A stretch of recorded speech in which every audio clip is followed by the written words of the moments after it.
नमस्कार. आजचा आपला विषय आहे भारतीय संविधानातील एक खूप महत्त्वाचा हक्क, अनुच्छेद 30. हा हक्क अल्पसंख्याकांना शैक्षणिक संस्था चालवण्यासाठी एक खास अधिकार देतो. तर मग हा हक्क नेमका काय आहे आणि याचं महत्त्व तरी काय आहे? चला, हेच आज आपण सोप्या भाषेत समजून घेऊया.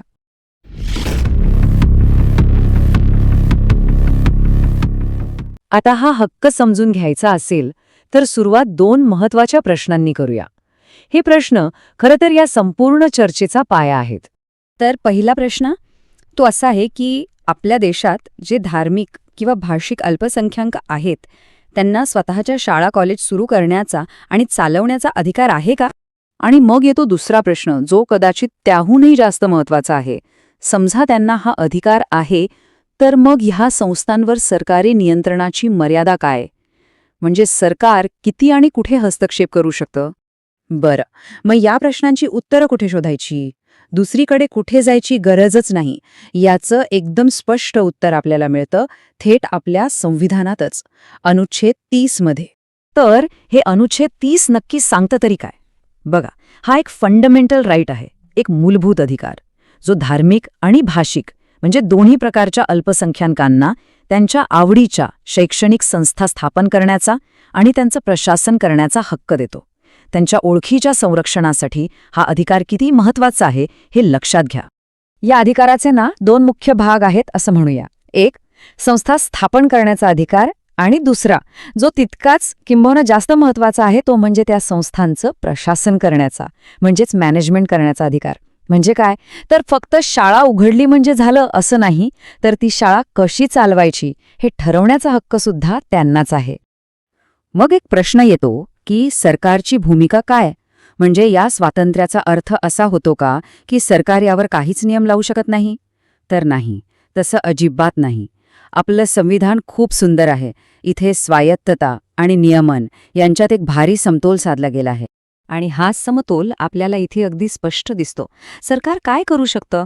तर शिक्षणाचा दर्जा टिकून राहावा, काही अकॅडमिक स्टँडर्ड्स पाळले जावेत, यासाठी नक्कीच नियम बनवू शकतं.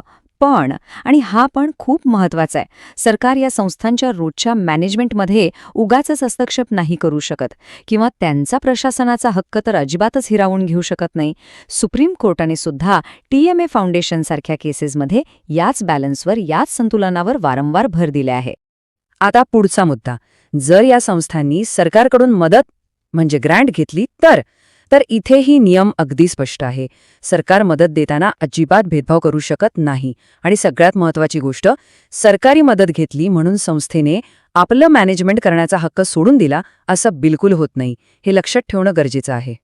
आता अनुच्छेद 30ला जर अजून खोलात जाऊन समजून घ्यायचं असेल तर आपल्याला त्याच्या एका जोडीदाराला सुद्धा बघावं लागेल. तो म्हणजे अनुच्छेद 29. खरं तर हे दोन्ही अनुच्छेद मिळून अल्पसंख्याकांच्या हक्कांसाठी एक भक्कम अशी चौकट तयार करतात. इथे बघा, हा फरक एकदम सोपा करून सांगितला आहे. अनुच्छेद 29 काय करतो? तर तो कुठल्याही नागरिक गटाच्या संस्कृती आणि भाषेच्या संरक्षणाबद्दल बोलतो. आणि हेही सांगतो की सरकारी मदतीवर चालणाऱ्या शाळांमध्ये प्रवेशासाठी भेदभाव होता कामा नये. याउलट अनुच्छेद 30चा फोकस पूर्णपणे वेगळा आहे. तो थेट संस्था स्थापन करण्यावर आणि त्या चालवण्याच्या हक्कावर लक्ष देतो.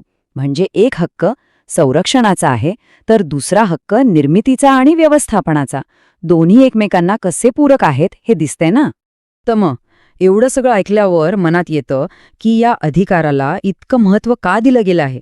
आणि याचं उत्तर असं आहे की हा फक्त एक कायद्याचा मुद्दा नाहीये. नाही, याचा संबंध थेट भारताच्या विविधतेच्या मूळ भावनेशी, आपल्या युनिटी इन डायव्हर्सिटीच्या संकल्पनेशी जोडलेला आहे.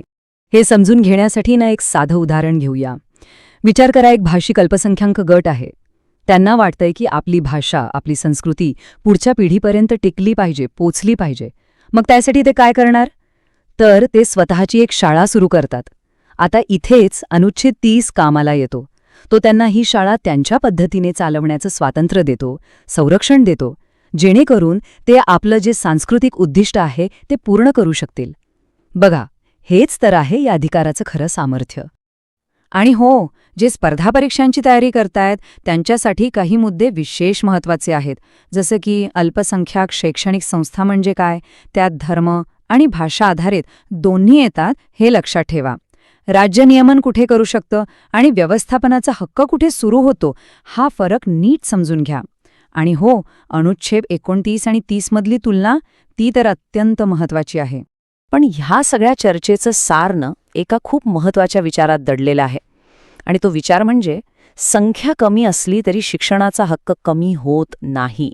हे वाक्य खूप काही सांगून जातं. बघा, लोकशाहीत नेहमी बहुमताचा, संख्याबळाचा विचार होतो. पण जेव्हा गोष्ट मूलभूत हक्कांची येते तेव्हा संख्याबळ महत्वाचं ठरत नाही.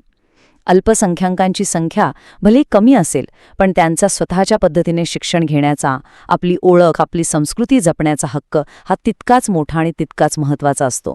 आणि मला वाटतं हाच तो विचार आहे जो आपण ह्या विश्लेषणातून सोबत घेऊन जायला हवा.